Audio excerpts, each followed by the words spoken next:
마태복음 23장 37절에서 39절. 제가 가진 신약 성경은 40쪽입니다. 예, 우리 37절부터 39절까지 다 같이 읽겠습니다. 시작. 예루살렘아, 예루살렘아, 선지자들을 죽이고 내게 파송된 자들을 돌로 치는 자여, 암탉이 그 새끼를 날개 아래 모음같이 내가 네 자녀를 모으려 한 일이 몇 번이 더냐. 그러나 너희가 원하지 아니하였도다. 보라, 너희 집이 황폐하여 버려진 바 되리라. 내가 너희에게 이르노니 이제부터 너희는 찬송하리로다. 주의 이름으로 오시는 이여 할 때까지 나를 보지 못하리라 하시니라. 아멘. 할렐루야. 아멘. 예, 지난 주간에 많이 더웠죠. 예, 그래서 우리 이 시간에는 할렐루야 건강하세요 하고 축복하며 인사하겠습니다. 할렐루야 건강하세요. 건강하세요. 건강하세요. 할렐루야 건강하시기를 축복합니다. 예, 그리고 지난 주간에 또 다 뉴스를 보셨겠고 또 많이 경험하셨을 것 같은데 러브버그라고 벌레가 많이 들어왔었죠? 예, 안 들어오셨나요? 예, 저희 집에는 많이 들어왔습니다. 화단이 있어서 그런지 러브버그라고 꼭 두 마리가 같이 붙어있는 그 벌레 있지 않습니까? 그래가지고 러브버그라고 하고 이게 한 일주일 정도 굉장히 이렇게 많이 나온다고 합니다. 네, 걔들을 보면서 또 목사로서 또 설교의 재료로 삼았죠. 야, 이렇게 더운데도 붙어 있고, 참 우리 성도님들도 더운 여름이나 추운 겨울이나 항상 러브버그처럼 사랑할 수 있기를 축복합니다. 아멘. 네. 예. 예, 목사는 항상 뭐를 보든지 설교의 재료로 삼습니다. 예, 설교의 예화로. 예, 감사합니다. 예, 오늘은 마태복음 23장 37절에서 39절을 본문으로 나라를 위해 기도합시다 라는 제목으로 함께 은혜를 나누고자 합니다. 우리 말씀의 제목 함께 읽겠습니다. 시작. 나라를 위해 기도합시다. 예, 오늘이 6월 23일이고 내일 모레면은 6월 25일 6.25가 일어난 지 74년이 되는 날입니다. 제가 우리 성도님들 이제 자료를 보다 보니까 확인해 보니까 우리 성도님들 가운데도 우리 노 권사님들께서는 6.25 전에 태어나셔서 그러니까 1950년 전에 태어나셔서 6.25를 직접 경험하신 분들이 계세요. 전쟁을 직접 경험하신 분들이 계시고 또 50년 6.25 전쟁 중에 태어나신 분도 계시더라고요. 그리고 6.25 전쟁의 그 후유증을 직접 겪으신 분들도 계십니다. 아마 그분들은 다 말할 겁니다. 전쟁은 정말 절대로 일어나서는 안 된다. 전쟁은 진짜 일어나서는 안 된다라고 모두 다 동의하실 것입니다. 지금도 세계 곳곳에서는 러시아 우크라이나 전쟁, 또 이스라엘 하마스 전쟁, 미얀마, 수단 내전 등 그런 전쟁으로 인해서 얼마나 많은 생명을 잃고 있습니까? 또 그리고 얼마나 많은 사람들이 고통을 당하고 있습니까? 올해 3월에 이집트에서 수단 난민학교를 하신 선교사님께 우리가 리코더 피리를 보내줬잖아요.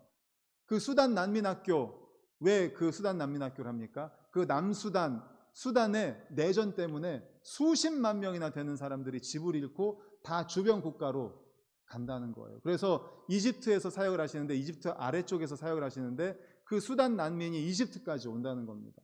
그래서 거기서 이제 난민 학교를 하면서 어린이들에게 뭐 리코더를 가르쳐주고 여러 가지로 난민 학교를 하신다고 합니다. 정말 그렇습니다. 전쟁은 진짜 일어나서는 안 됩니다. 전쟁은 일어나서는 안 된다는 교훈과 함께 또 6.25 전쟁이 남긴 인류사적 교훈이 있다면 자유는 결코 공짜가 아니라는 것입니다. 대한민국이 자유로운 국가로 기능하기 위해서 그 6.25 전쟁을 통해서 희생하신 분들이 얼마나 많은지 모릅니다. 기록이 있어서 제가 한번 기록을 가지고 와봤습니다. 미군 사망자가 54,246명, 한국군 포함해서 유엔군 사망자가 62만 8,833명, 부상한 미군이 10만 3,284명, 유엔군 전체 부상자가 106만 4,453명, 미군 실종자가 8,177명, 유엔군 실종자가 47만 267명으로 집계된다고 합니다. 우리나라 대한민국을 위해서, 우리나라가 자유로운 나라, 자유국가가 되기 위해서 미국과 유엔군, 정말 전쟁통에 사망하신 분들, 그리고 부상을 입으신 분들, 그리고 실종된 분들이 이렇게나 많습니다. 이런 고통 가운데서도 이 나라와 민족을 지키고 오늘의 자유로운 대한민국으로 생존할 수 있었던 것은 아무리 생각해도 하나님의 은혜인 줄로 믿습니다. 하나님의 은혜입니다. 그 6.25 전쟁통에도, 그 전후에도 정말 나라와 민족을 위해서 눈물로 기도하신, 무릎으로 기도하신 분들이 많이 계십니다. 제가 그때 사진인지 모르겠지만 이 사진을 찾아봤는데요. 한번 보여주십시오. 예, 이 사진 보신 분들 많이 계시죠? 예, 어머니가 아기를 업고 기도하는 거예요. 포대기, 예, 아기 포대기. 지금은 찾아보기도 어려운 저 아기 포대기에다가 한두 살 된 아기를 업고서 마룻바닥에서 그냥 무릎 꿇고 기도하시는 겁니다. 그런데 제가 기억하기로는 이 사진 앞에 보면은 지금 잘렸는데 한 3, 4살 된 아기가 서 있는 사진이 있어요. 그 사진은 제가 못 찾았는데, 그러니까 한두 살 된 아기는 없고 한 서너 살 된 아기는 그냥 엄마 앞에 서 있는, 그러면서 엄마는 무릎으로 마룻바닥에서 기도하는 거예요.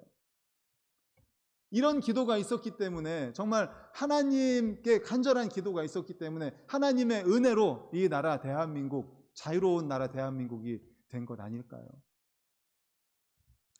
기독교에는 국경이 없지만 크리스천에게는 조국이 있고, 대한민국 국민으로서 조국을 위해 기도하는 것은 우리의 거룩한 책임이 아닐 수가 없습니다.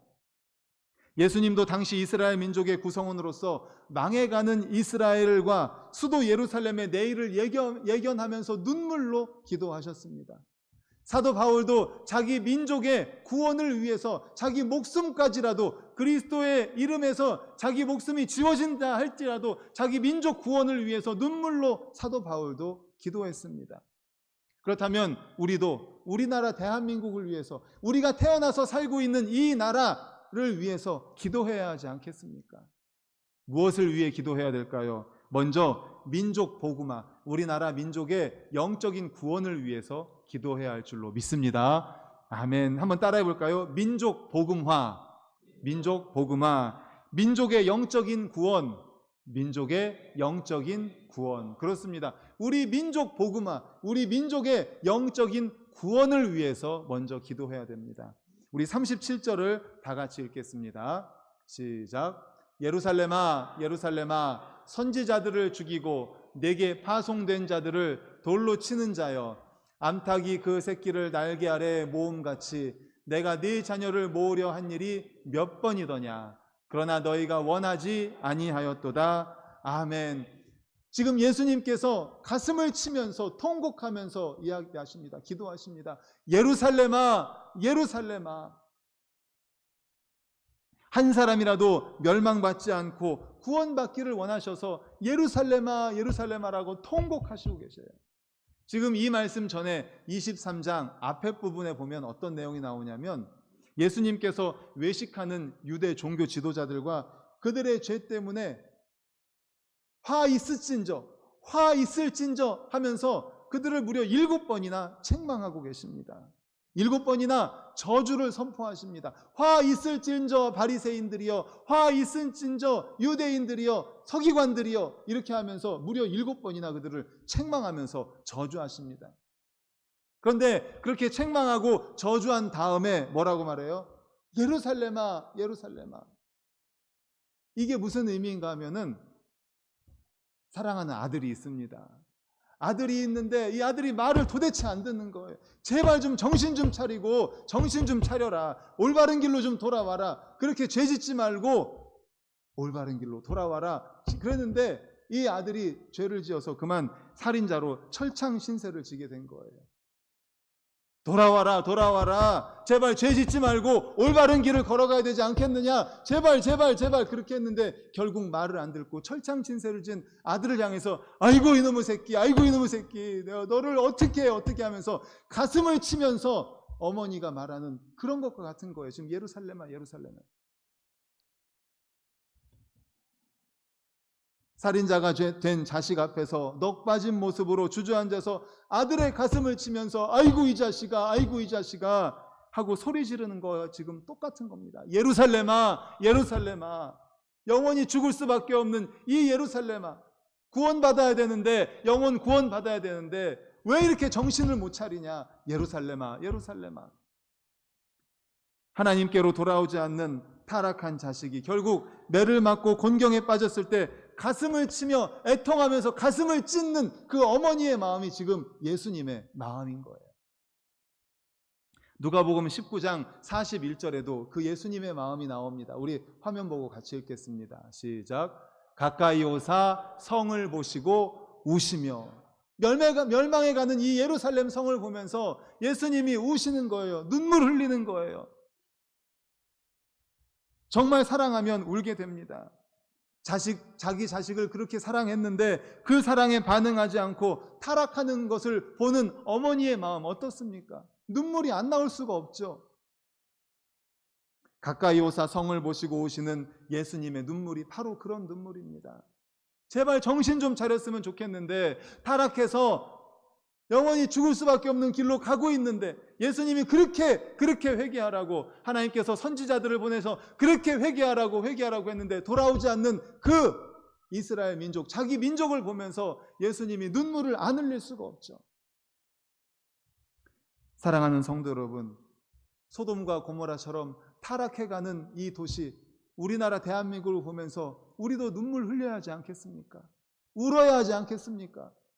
마약이 웬 말입니까? 중학생들이 마약이 웬 말입니까? 점점 타락하고 있잖아요. 이 민족, 우리나라 역사를 보면 너무나 속도가 빠르게 타락하고 있습니다. 안 울 수가 없습니다. 울어야 됩니다. 나라를 위해서. 구원받아야 될 내 민족, 복받아야 될 내 민족, 죄 때문에 저주의 길을 가는 내 민족, 죽음의 길을 가는, 지옥의 길을 가는 우리나라 대한민국을 위해서 울어야 하지 않겠습니까? 구약 선지자들의 가장 중요한 메시지가 무엇입니까? 바로 오실 메시아를 기다리라는 거예요. 오실 메시아를 영접할 준비를 하라는 것입니다. 사실 이스라엘이 오실 메시아를 영접하고 하나님을 진실로 경외하는 민족이 된다면 그 자체가 민족의 번영을 약속받는 것이었습니다. 그러나 불행히도 당시 이스라엘 민족은 예수님을 메시아로 받아들이지 않았습니다. 무관심했습니다. 적대적이었습니다. 예수님은 그 자체를 위기로 본 것입니다. 우리 37절을 다시 한번 읽도록 하겠습니다. 시작. 예루살렘아, 예루살렘아, 선지자들을 죽이고 내게 파송된 자들을 돌로 치는 자여, 암탉이 그 새끼를 날개 아래 모음같이 내가 네 자녀를 모으려 한 일이 몇 번이더냐. 그러나 너희가 원하지 아니하였도다. 아멘. 마치 세 번째 줄에 보세요. 암탉이 그 새끼를 날개 아래 모음같이, 암탉이 그 새끼를 날개 아래 모음같이 자신의 날개 아래 품듯이 자기 민족을 품고자 하셨다 말씀하십니다. 그런데 어떻게 했어요? 맨 밑에 줄에 그러나 너희가 원하지 않았다. 그러나 너희가 원하지 않았다. 내가 암탉이 새끼를 품듯이 품으려고 했는데 너희들이 원하지 않았다. 어머니가 새끼를 보호하는 것은 본능입니다. 지금 예수님은 자기 민족이 정치, 사회적으로, 영적으로 위기에 처한 것을 보셨습니다. 사도 요한은 요한복음 1장 11절에서 그 위기를 이렇게 말합니다. 우리 요한복음 1장 11절 같이 읽겠습니다. 시작. 자기 땅에 오매 자기 백성이 영접하지 아니하였으나. 예수님께서 이 땅에 오셨습니다. 메시아로서, 그들이 그렇게 기다리던 메시아로 이 땅에 예수님이 오셨어요. 그들을 구원하기 위해서 오셨습니다. 영적으로 구원하기 위해 오셨어요. 그런데 자기 땅에 왔는데 백성들이 영접하지 않았습니다. 만약 그들이 예수님을 메시아로 영접한다면 어떤 일이 일어날지 1장 12절 말씀 다 같이 읽겠습니다. 시작. 영접하는 자 곧 그 이름을 믿는 자들에게는 하나님의 자녀가 되는 권세를 주셨으니 아멘. 영접하지 않았는데 예수님을 영접하면, 그 이름을 믿으면 하나님의 자녀가 되는 권세를 주셨습니다. 지금 이스라엘은 이 예수님을 거절하였던 것입니다. 그래서 사도 바울은 이 때문에 가장 큰 기도의 제목이 바로 이겁니다. 로마서 10장 1절 우리 화면 보고 같이 읽겠습니다. 시작. 형제들아, 내 마음에 원하는 바와 하나님께 구하는 바는 이스라엘을 위함이니 곧 그들로 구원을 받게 함이라. 아멘. 사도 바울의 간절한 기도의 제목이 뭐라고요? 하나님께 구하는 바는 이스라엘을 위해, 내 민족, 내 나라, 내 민족을 위함이니 그들로 구원받게 함이라. 그들이 구원받았으면 좋겠다는 거예요. 그래서 로마서 9장 1절에서 3절을 보면 얼마나 간절했는지 우리 다 같이 읽겠습니다. 시작. 내가 그리스도 안에서 참말을 하고 거짓말을 아니하노라. 나에게 큰 근심이 있는 것과 마음에 그치지 않는 고통이 있는 것을 내 양심이 성령 안에서 나와 더불어 증언하노니, 나의 형제 곧 고륙의 친척을 위하여 내 자신이 저주를 받아 그리스도에게서 끊어질지라도 원하는 바로라. 아멘. 무슨 말입니까? 무슨 말입니까? 지금 사도 바울이 자기 자신이 예수 그리스도에게서 끊어질지라도 원하는 바가 뭐예요? 자신의 형제, 고륙의 친척, 그들이 구원받았으면 좋겠다는 거예요. 자신의 민족, 자신의 친척들이, 그들이 구원받았으면 좋겠다는 거예요. 자기 자신이 그리스도에게서 끊어질지라도. 이스라엘 민족의 복음화를 위해서라면 내가 저주를 받아도 괜찮다라는 겁니다. 사도 바울이 얼마나 자기 민족을 위해서, 자기 민족을 사랑하면서 기도한 겁니까? 자기 민족에게 영적 구원이 없으면 자신의 민족은 내일이 없기 때문입니다. 예수께서 자기 민족에게 주시고자 했던 최고의 선물은 바로 자기 자신이었습니다. 예수님을 통한 구원이었습니다. 그러므로 사랑하는 우리 반석교회 모든 성도님들, 우리도 우리 민족 복음화를 위해 기도할 수 있기를 간절히 축원합니다. 아멘. 우리나라 민족, 우리나라 대한민국이, 우리나라 국민이 모두가 다 영적으로 구원받을 수 있기를 기도하십시다. 우리가 기도해야 될 첫 번째가 바로 민족 복음화입니다. 옛날에는 많이 썼었어요. 민족 복음화. 그죠? 모르세요? 민족 복음화라는 말 얼마나 많이 썼는지 몰라요. 근데 지금은 그런 말들을 많이 안 쓰는 것 같아요. 점점 개인주의, 이기주의가 발달하면서 자기, 나, 우리 가족, 이거는 굉장히 강해지는데 민족, 이런 말은 점점 없어져요. 너무 안타깝습니다. 앞에서도 말씀드렸지만 우리는 대한민국 국민입니다. 이 땅에서 태어나서 이 나라에서 살아가야 될, 나라가 없으면 어떻게 됩니까? 우리는 나라의 보호를 받아야 되잖아요. 그래서 우리는 이 나라를 위해 기도해야 됩니다. 특별히 이 나라 민족의 복음화를 위해서 기도해야 됩니다. 인터넷에서 정말 감동적인 글이 있어서 제가 좀 퍼왔습니다. 한 목사님이 쓰신 글인데 잘 들어보십시오. 어제는 우리 교회 여러 목사님들과 중창단 그리고 교우들과 함께 국회의사당 안에서 모이는 나라와 민족을 위한 기도회에 참석하고 돌아왔습니다. 국회의사당 안에 기도실이 있다는 사실을 보고 놀라기도 했지만 기도실 안에 걸려있는 기도문을 보고 더욱 놀랐습니다. 그 기도문은 1948년 5월 31일 우리나라에서 처음 국회가 개원한 날 임시의장인 이승만 대통령이 순서에 없는 제안을 했던 것입니다. 우리는 대한민국 민주국회 제1차 회의를 열게 된 것을 하나님께 감사해야 할 것입니다. 종교 사상을 떠나서 누구나 오늘 이 순간이 사람의 힘으로 이루어진 것이라고 자랑할 수 없을 것입니다. 그러므로 하나님께 감사드리지 않을 수가 없습니다. 이제 우리가 다 일어나서 성심으로 하나님께 감사를 드릴 텐데요. 이윤영 의원 앞으로 나와서 기도 올려주시기 바랍니다. 당시 이윤영 의원은 목사였습니다. 목사였던 이윤영 의원은 단상으로 올라가 모두 일어선 가운데 기도를 올렸습니다. 그 내용을 읽어보니 구구절절 하나님께서 나라와 국회를 지켜주셨음을 감사하는 간절한 기도였습니다. 우리나라는 출발부터 하나님에 대한 기도로 이루어졌고 최초의 공문서에 기도가 적힌 셈입니다. 우리나라보다 믿음의 기초가 훨씬 든든한 미국도 워싱턴에 있는 국회의사당 안에 개인 기도실이 있다고 합니다.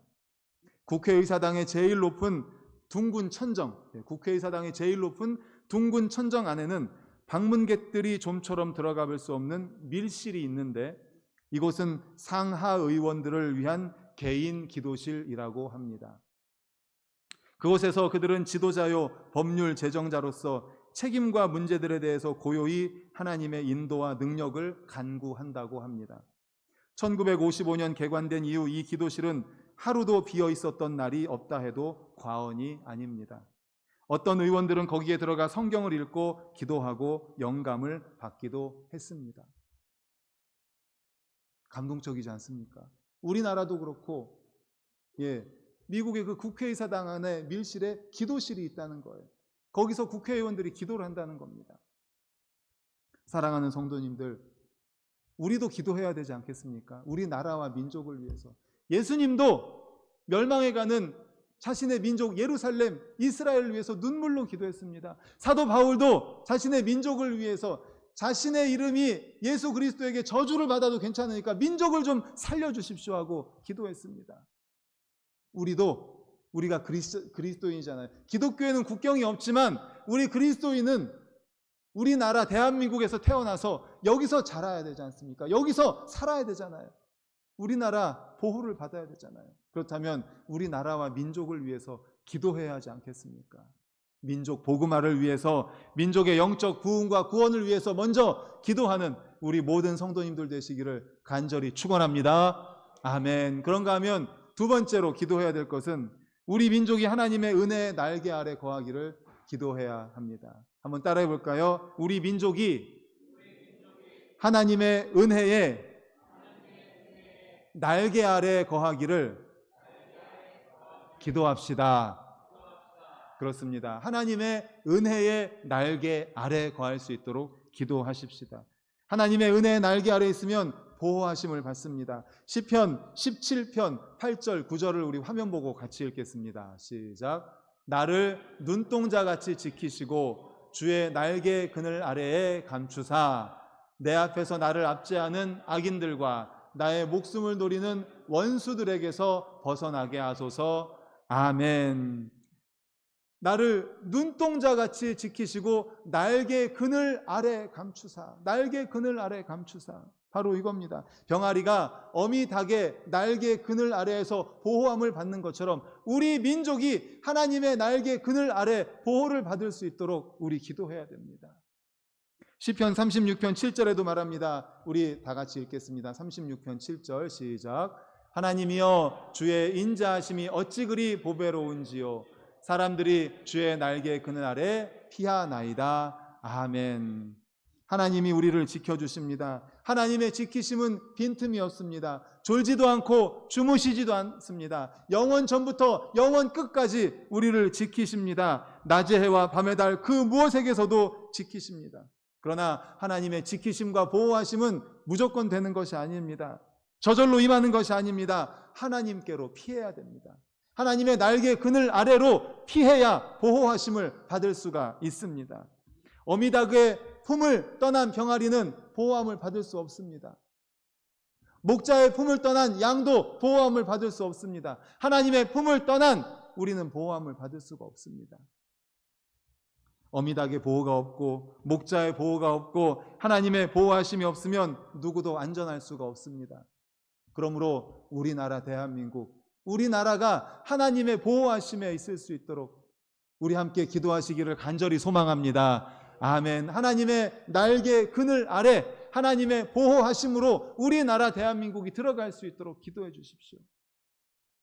영국에서 한 해 동안 열심히 일한 무디 목사님이 1892년에 이제 가정과 사역에 복귀한다는 부푼 마음으로 귀국길에 올랐습니다. 많은 이들과 작별 인사를 하고 이제 사우스 햄프턴을 떠났습니다. 그런데 배를 타고 가는데 출항한 지 사흘이 되었을 때 갑자기 배의 축이 부러지면서 멈춰 서고 말았습니다. 배가 조금씩 기웁니다. 그리고 물이 조금씩 들어오기 시작합니다. 모든 사람이 놀랐습니다.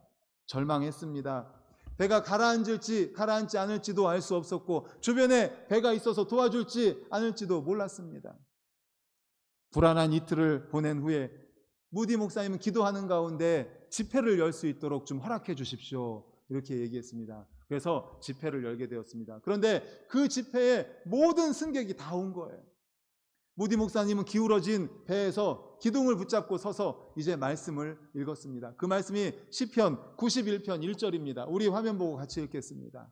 시작. 지존자의 은밀한 곳에 거주하며 전능자의 그늘 아래에 사는 자여. 아멘. 이 말씀을 쉬운 번역으로 보면 지존자의 은밀한 곳에 거하는 자는 전능하신 자의 그늘 아래 거하리라 이렇게 말합니다. 전능하신 자의 그늘 아래 거하리라. 나중에 무디 목사님이 이 말씀을 하시고 나서 나중에 쓴 글에 보면 이렇게 돼 있습니다. 내 삶의 가장 어두운 시간이었다. 그러나 기도 중에 평안이 찾아왔다. 하나님은 나의 부르짖음을 들으시고 영혼 깊은 곳에서 이런 고백을 나오게 하셨다. 주의 뜻이 이루어지이다. 주의 뜻이 이루어지이다. 그 물이 조금씩 들어오고 있고 그리고 기울어져 있고 언제 어떻게 될지 모르는 그러한 상황에서 집회 가운데 예배 가운데 예배를 드리고 나서 돌아왔을 때 마음에 이런 생각이 들었다는 거예요. 주의 뜻이 이루어지이다. 그리고 무디 목사님은 깊이 편안하게 잠을 주무셨다고 합니다. 왜요? 하나님의 날개 그늘 아래에 있기 때문에 하나님의 보호하심을 받을 확신이 있었던 거예요. 결국 하나님께서 응답하시고 배가 구조가 되었다고 합니다. 그는 세상에서 가장 안전한 곳은 그래서 뭐라고 말하는지 아십니까? 전능자의 그늘 아래다. 바로 하나님의 날개 그늘 아래 거하는 자가 가장 안전한 자라는 사실 믿으시기를 간절히 축원합니다. 아멘. 무디 목사님은 실제로 경험을 하셨고 하나님의 그 약속의 말씀 가운데 있었기 때문에 확신이 있어서 편안하게 잠을 주무실 수가 있었던 것입니다.